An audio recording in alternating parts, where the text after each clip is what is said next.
आज के समय में कोई भी इंसान अपनी जिंदगी में खुश नहीं है। वह अपने किसी न किसी दुख के कारण परेशान है। लेकिन इन सारी परेशानियों का हल भगवान श्री कृष्ण ने 5000 साल पहले ही दे दिया था। आपको जिंदगी में जो कुछ भी चाहिए या आपकी जो कुछ भी समस्या है, आप श्रीमद् भागवत गीता की इन बातों को ठीक से सुन समझ लो। आपकी हर इच्छा पूरी होगी, हर मुश्किल आसान होगी और आपका हर दुख दूर होगा। मैं दावे के साथ कह सकता हूं, जो कोई भी गीता के इस ज्ञान को वीडियो के लास्ट तक पूरा सुन लेगा, उसे जिंदगी की हर समस्या का हल मिल जाएगा। भगवत गीता के एक श्लोक में भगवान श्री कृष्ण ने मानव शरीर की तुलना एक कपड़े के टुकड़े से की है। मतलब मनुष्य शरीर एक ऐसा कपड़ा है जिसे आत्मा अपने हर जन्म में बदलती रहती है। इसका मतलब मनुष्य का शरीर आत्मा के लिए एक अस्थायी वस्त्र की तरह है, जिसे उसे अपने हर जन्म में बदलना पड़ता है। गीता का यह उपदेश हमें यह सिखाता है कि हमें मनुष्य के आत्मा से प्यार करना चाहिए। उनकी पहचान उनके आत्मा से करनी चाहिए। हमें मनुष्य के शरीर से आकर्षित नहीं होना चाहिए। मनुष्य के भीतरी मन को समझना ही उचित होता है। जो लोग मनुष्य के शरीर से ही केवल प्यार करते हैं, ऐसे लोगों के लिए गीता का उपदेश बहुत कुछ सिखाने वाला साबित हो सकता है। जीवन का एकमात्र सत्य है, वो है मृत्यु। गीता के इस उपदेश में भगवान श्री कृष्ण ने यह बताया है कि इंसान को जन्म मरण के चक्र के बारे में जान लेना चाहिए, क्योंकि मनुष्य के जीवन का एकमात्र सच जो है वह मृत्यु है। क्योंकि जिस भी इंसान ने इस दुनिया में जन्म लिया है, उसे एक न एक दिन इस संसार को छोड़कर जाना ही पड़ता है, और यही इस दुनिया का अटल सत्य है। लेकिन इस बात से भी नकारा नहीं जा सकता कि हर इंसान अपनी मौत से भयभीत रहता है। इसलिए मनुष्य को जीवन की अटल सच्चाई को जान लेना चाहिए और अपनी वर्तमान की खुशियां को भी खराब नहीं करना चाहिए। गुस्से पर काबू करना चाहिए, क्योंकि क्रोध से व्यक्ति का नाश हो जाता है। भगवान श्री कृष्ण ने इस उपदेश में यह बताया है कि क्रोध से मनुष्य को भ्रम पैदा होता है और भ्रम में वह अपनी बुद्धि का विनाश कर बैठता है।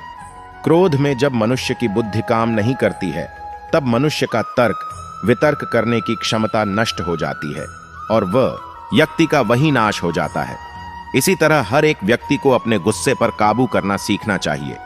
मनुष्य गुस्से में कई बार ऐसा काम कर देता है जिससे उसको बाद में जाकर हानि का सामना करना पड़ता है। वहीं अगर मनुष्य अपने क्रोध पर काबू नहीं कर पाए, तब वह कोई गलत कदम उठा बैठता है। जब भी मनुष्य के मन में क्रोध की भावना उत्पन्न होती है, तब मनुष्य का मस्तिष्क काम करना बंद कर देता है और वह सही गलत का वह उचित फैसला नहीं ले पाता। इसलिए हमेशा मनुष्य को अपने क्रोध को काबू में रखना चाहिए और अपने मन को शांत रखना चाहिए, क्योंकि गुस्से में लिया गया फैसला आपको गहरी क्षति पहुंचा सकता है। व्यक्ति अपने कर्मों को नहीं छोड़ सकता है। भगवान श्री कृष्ण ने गीता के सार में यह बताया है कि कोई भी व्यक्ति अपने कर्मों को नहीं छोड़ सकता, जिसका मतलब व्यक्ति साधारण समझ के साथ अपने कर्मों में लगे रहते हैं। उन्हें अपने कर्म से हटना या छोड़ना नहीं चाहिए, क्योंकि वह ज्ञानवादी नहीं बन सकते हैं। वही अगर मनुष्य अपने कर्मों से पीछा छुड़ा ले या अपने कर्म करना बंद कर दे, तब वह अपने रास्ते से भटक जाता है। संसार का नियम है जिसके मुताबिक मनुष्य को अपने कर्मों को करते रहना होगा। जो व्यक्ति अपने कर्मों से बचना चाहता है या वह अपने कर्म को करना बंद कर देता है, ऐसी परिस्थिति में वह मनुष्य मन ही मन में डूबता जाता है। अर्थात जिस व्यक्ति का जो स्वभाव होता है, वह उसी के मुताबिक अपने कर्मों को करता है। मनुष्य को देखने का नजरिया। गीता के सार में मनुष्य के देखने के नजरिए के बारे में भी कुछ बातें बताई गई हैं। इसमें लिखा गया है, जो व्यक्ति ज्ञान को और कर्मों को एक रूप से देखता है, उस व्यक्ति का नजरिया सही है। अज्ञानी पुरुष के पास ज्ञान नहीं होता, इसी वजह से वह हर किसी भी चीज को गलत नजर से ही देखते हैं। इंसान को अपने मन को काबू में रखना चाहिए। गीता के सार में ऐसे मनुष्य के बारे में भी बताया गया है, जो मनुष्य अपने को मन को काबू में नहीं रख पाते। ऐसे लोग का मन इधर से उधर भटकता रहता है। ऐसे मनुष्य का मन उनके लिए शत्रु के समान काम करता है, क्योंकि मन व्यक्ति के मस्तिष्क पर बहुत गहरा प्रभाव डालता है। जब मनुष्य का मन स्थिर रहता है, तो वह व्यक्ति भी सही तरीके से अपना काम करता है। खुद का आकलन करें। गीता के सार में यह भी बताया गया है कि मनुष्य को सबसे पहले अपनी खुद का आकलन, मतलब खुद के बारे में जान लेना चाहिए। खुद की काबिलियत और क्षमता को जानना ही मनुष्य को आत्मज्ञान की प्राप्ति करा सकता है। जब तक मनुष्य खुद के बारे में जान नहीं लेगा, तब तक उस मनुष्य का उद्धार नहीं हो सकता। मनुष्य को खुद पर विश्वास करना चाहिए। श्री भगवत गीता में श्री कृष्ण ने यह भी बताया है कि हर एक मनुष्य को अपने आप पर पूरा पूरा भरोसा करना चाहिए, क्योंकि जो लोग खुद पर विश्वास करते हैं वह अवश्य ही सफलता प्राप्त करते हैं। ऐसा भी बताया जाता है कि जो व्यक्ति जैसा विश्वास करता है आखिरकार वैसा ही बन जाता है। अच्छे कर्म करें और फल की इच्छा ना करें। जो मनुष्य अपना कर्म नहीं करते हैं और पहले से ही अपने कर्म का परिणाम के बारे में सोचने लगते हैं, ऐसे लोगों के लिए गीता का यह सार बड़ी सीख देने वाला साबित हो सकता है। भगवान श्री कृष्ण ने इस उपदेश में यह बताया है कि मनुष्य को कर्मों को करते रहना चाहिए और यह नहीं सोचना चाहिए कि इस कर्म का क्या परिणाम उनको प्राप्त होगा, क्योंकि कर्म का फल तो हर एक इंसान को मिलता ही है। इसलिए मनुष्य को चिंता ना करके अपने कर्मों पर ध्यान देना चाहिए। ऐसा करने पर वह अपने किसी भी काम को सच्चे मन से करते हुए नजर आएंगे। मनुष्य की इंद्रियों का संयम ही कर्म और ज्ञान का निचोड़ है। मनुष्य के जीवन में सुख दुख दोनों ही स्थिति का अनुभव होता रहता है। सुख की स्थिति में मनुष्य ज्यादा ही प्रसन्न हो जाता है, तो वही दुख की स्थिति में मनुष्य निराशा महसूस करता है। इसलिए सुख और दुख दोनों ही स्थिति में मनुष्य को अपने मन पर काबू रखकर उसे स्थिर रखना ही योग कहलाता है। जब कोई भी मनुष्य सांसारिक इच्छाओं को त्याग करके फल की चिंता ना करें अपने कर्मों को करता है, तो उसी स्थिति को मनुष्य योग में स्थित कहलाता है। जो मनुष्य अपने मन को काबू में कर लेता है वह मनुष्य का मन ही उसका सच्चा मित्र बन जाता है। लेकिन जो मनुष्य अपने मन को काबू में नहीं कर पाता, उसके लिए उसका मन ही उसका सबसे बड़ा दुश्मन साबित होता है। वहीं जो मनुष्य अपने मन पर विजय प्राप्त कर ले तो उसको परमात्मा की प्राप्ति हो जाती है। इसका मतलब जिस भी मनुष्य को ज्ञान की प्राप्ति हो जाती है उसके लिए सुख दुख, सर्दी गर्मी और मान अपमान सब एक समान हो जाता है। खुद पर पूरा भरोसा रखें और अपने लक्ष्य को पाने के लिए लगातार प्रयास करें। गीता में बताए गए इस उपदेश को अगर कोई भी व्यक्ति सच्चे मन से जीवन में पालन करें तो अवश्य ही वह व्यक्ति एक सफल इंसान बन सकता है। जो लोग पूरे विश्वास के साथ अपने लक्ष्य को पाने के लिए कोशिश करते रहते हैं वह निश्चित अपने लक्ष्य को पा ही लेते हैं। इसके लिए किसी भी मनुष्य को अपने लक्ष्य को पाने के लिए लगातार निरंतर कोशिश करते रहना चाहिए। तनाव से दूर रहने का संदेश इस उपदेश में भगवान श्री कृष्ण ने यह समझाया है कि किसी भी व्यक्ति को तनाव और चिंता से दूरी बनाकर रखनी चाहिए, तभी जाकर वह एक सफल इंसान बन सकते हैं। क्योंकि मनुष्य को सफल होने में तनाव एक बाधा की तरह बीच में आता है। अपना काम को प्राथमिकता दें और इसे पहले करें। श्री भगवत गीता में भगवान श्री कृष्ण ने अपने इस उपदेश में ऐसा बताया है कि मनुष्य को अपने कामों को प्रथम प्राथमिकता देनी चाहिए। सबसे पहले अपने जरूरी काम को पूरा करें, उसके बाद ही किसी और का काम को करें। अन्यथा दूसरों का काम पूरा करने के चक्कर में वह मनुष्य अवश्य ही अपना काम पूरा नहीं कर पाता है। लोक में जितने देवता हैं सब एक ही भगवान की विभूतियां हैं। श्री भगवत गीता में भगवान श्री कृष्ण ने यह भी उपदेश दिया है कि संसार में एक ही भगवान के अनेक स्वरूप है और संसार में लोग भगवान के अलग अलग स्वरूप की पूजा भी करते हैं, क्योंकि वह उनकी अलग अलग शक्तियों पर भरोसा करते हैं। लेकिन मनुष्य को यह बात का भी ज्ञान होना चाहिए कि सभी भगवान एक ही भगवान का स्वरूप है। मनुष्य के अच्छे और बुरे दोनों ही भगवान का शक्तियों का रूप है।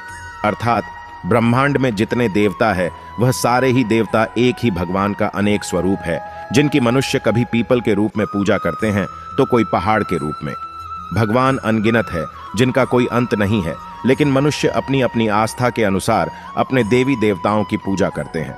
लेकिन सत्य यह है कि सारे देवी देवता है एक ही भगवान का स्वरूप है। जो लोग भगवान का सच्चे मन से ध्यान लगाते हैं वह पूर्ण सिद्ध योगी माने जाते हैं।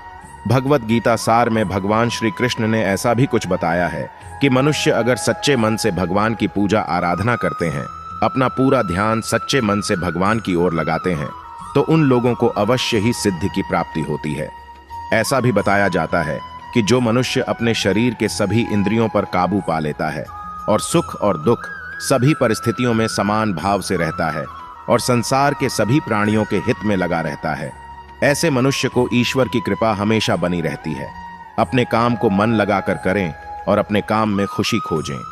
जो मनुष्य अपने सभी काम में मन लगाकर अपना कार्य करते हैं और वह छोटे से छोटे कार्यों में भी खुशी ढूंढ ही लेते हैं, वह लोग निश्चित ही अंत में सफलता प्राप्त करते हैं। वहीं दूसरी तरफ ऐसे मनुष्य भी होते हैं जो अपने काम को बस एक बोझ समझकर बस पूरा कर देना चाहते हैं। और अपने किसी भी काम को पूरा सही ढंग से नहीं करते हैं तो ऐसे मनुष्य हमेशा ही अपने जीवन में पीछे रह जाते हैं। किसी भी तरह की अधिकता इंसान के लिए बन सकती है बड़ा खतरा। भगवत गीता में भगवान श्री कृष्ण ने यह बताया है, मनुष्य के लिए किसी भी चीज की अधिकता उनके लिए हानिकारक साबित हो सकती है। यह किसी भी प्रकार की अधिकता हो सकती है, कड़वाहट हो या फिर मधुरता, खुशी हो या गम। हमें कभी भी किसी भी चीज की अति करना हमारे लिए नुकसानदायक साबित हो सकती है। जीवन में संतुलन बनाए रखना है बहुत जरूरी है। जब तक मनुष्य अपने जीवन में संतुलन नहीं बनाएगा तब तक मनुष्य अपने जीवन को खुशी से व्यतीत नहीं कर सकता। इसलिए मनुष्य को अपने जीवन में किसी भी चीज को ज्यादा करने से बचना चाहिए और जीवन में संतुलन बनाकर रख सही है। स्वार्थी नहीं बने। भगवान श्री कृष्ण ने गीता सार के माध्यम से एक बहुत बड़ी ज्ञान की बात कही है। जो मनुष्य बहुत मतलबी होते हैं और उनको बस अपने मतलब से मतलब होता है और वह अपना मतलब पूरा करने के लिए कुछ भी कर सकते हैं, उन लोगों का कभी भी भला नहीं होता। आपको यह बात भी बता दे, मनुष्य का स्वार्थ उसे अन्य लोगों से दूर ले जाकर उसे नकारात्मक स्थिति और ले जाता है, जिससे वह व्यक्ति संसार में अकेला रह जाता है। वहीं गीता में यह भी कहा गया है कि एक स्वार्थी व्यक्ति शीशे में फैले धूल की तरह होता है, जिसकी वजह से वह व्यक्ति अपना सही प्रतिबिंब कभी देख नहीं पाता। इसलिए किसी भी व्यक्ति को अगर जीवन में खुशी पूर्वक अपना जीवन व्यतीत करना हो तो अपने स्वार्थ को कभी भी अपने पास नहीं आने दे, क्योंकि एक स्वार्थी मनुष्य दोस्ती में भी अपना स्वार्थ निकालने की कोशिश करता रहता है। इसलिए जीवन में ऐसा मनुष्य बने जो अपने साथ साथ लोगों की भलाई के बारे में भी सोचे, तभी जाकर वह मनुष्य एक सफल और खुशीपूर्वक अपना जीवन व्यतीत करता हुआ नजर आता है। ईश्वर हमेशा मनुष्य का साथ देता है। ईश्वर हमेशा ही अपने भक्तों का साथ देते रहते हैं। जो मनुष्य इस प्रभावशाली सत्य को मान लेता है तो उसका जीवन पूरी तरह से बदलता हुआ उसे महसूस होता है, क्योंकि संसार का निर्माण भगवान ने ही किया है और वही इस पूरे संसार को चला रहे हैं। इंसान तो बस कठपुतली है जो भगवान के इशारों पर चल रही है। इसलिए मनुष्य को कभी भी अपने भविष्य और वर्तमान की चिंता नहीं करनी चाहिए, क्योंकि भगवान उनकी हर एक विकट परिस्थिति में उनका साथ देते हैं और हमें मुश्किल से बाहर निकालते ही है। इसलिए हम सबको ईश्वर पर सदैव भरोसा रखना चाहिए। संदेह की आदत इंसान के दुख का कारण बनती है। भगवत गीता के इस सार में ऐसे मनुष्य के बारे में बताया गया है जो लोग सदैव ही हर एक परिस्थिति में सत्य पर संदेश की आदत रखते हैं और जरूरत से ज्यादा शक करते हैं।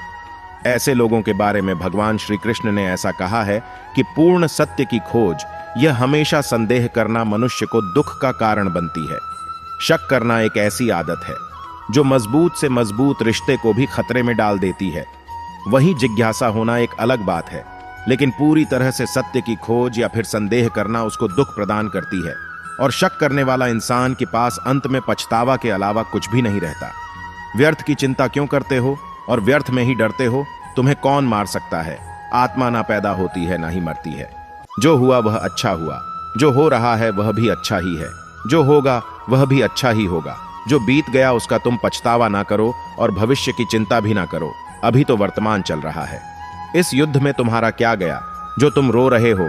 तुम क्या लेकर आए थे जो खो दिया तुमने?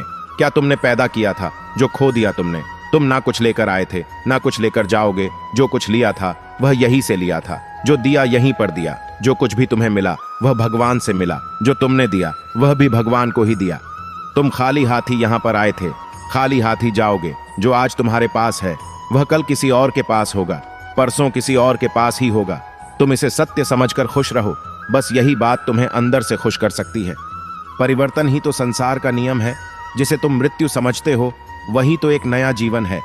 इस संसार में तुम एक ही क्षण में करोड़ों के स्वामी बन जाते हो तो वही दूसरे सर दरिद्र भी बन जाते हो।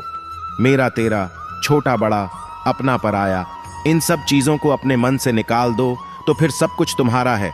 तुम इन सब के हो। यह शरीर भी तुम्हारा नहीं है, नहीं तुम इस शरीर के हो। यह अग्नि, जल, वायु, पृथ्वी, आकाश, इन सब चीजों से मिलकर शरीर बना है। आखिरकार इन सब में ही मिल जाएगा, लेकिन यह आत्मा स्थिर है।